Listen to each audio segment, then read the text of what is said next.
When I was preparing this video, I had one story in mind, but then I reviewed the data and everything fell apart. Welcome back to Field Notes 7. My name is Chris Pulliam. I am a PhD measurement scientist, and I enjoy trying to understand the environment around me. And so I have an assortment of sensors that I'm going to be discussing today, but first I have to show you the biggest surprise I have had so far with this setup. So this is a dashboard of my results, and I'm focusing on temperature. Now, I've been monitoring the kitchen for almost 2 months, and for the most part, it's been fairly smooth until I started looking over the past 2 weeks around the end of April and the beginning of May, in which I had real looking data on one end, and then about a week of stale results. So as I was reviewing the data, I did not notice that the temperature here was not changing. Now, the remedy was fairly simple. I just needed to reset my ESP32 microcontroller, and that reset the heater on the BME688 board. And then I also put another check in the firmware. I needed a better flag because having real looking numbers, even though these are not legitimate, can be quite a risk to this system. After the solution, you can see that the temperature begins to swing again, and we have real looking data. Now, the laundry bathroom is another really dynamic system. So I have a washer and a dryer in addition to my shower.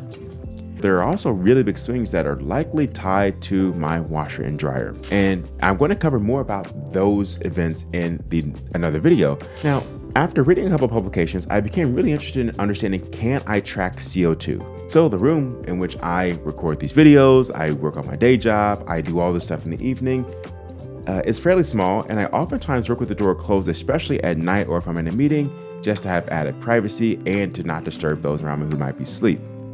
And with all that, I wanted to track the CO2. So to do that, I'm using an SCD41, as you can see here, and that white piece on top is the actual CO2 sensor. There's a permeable membrane that allows diffusion, and we can track that. So this sensor is tracking CO2, temperature, and humidity, as you can see on the back. And so if we look from Monday, May 4th to Friday, May 8th, we can see CO2 is quite active in ways that has even caused me to rethink how I'm moving and operating in this room. Where I start my sensor, I allow for some burn-in time, allow the sensor to equilibrate in the room. And then when I am working, we see that the ventilation spikes above 1000 ppm. And this is the threshold for where a lot of the regulators believe you either have fresh air with great ventilation or excellent ventilation and inadequate or poor ventilation. And then after that, the door opens or I exit the room and we get back down to baseline. And then we have smaller vents that I might come in for a while, exit.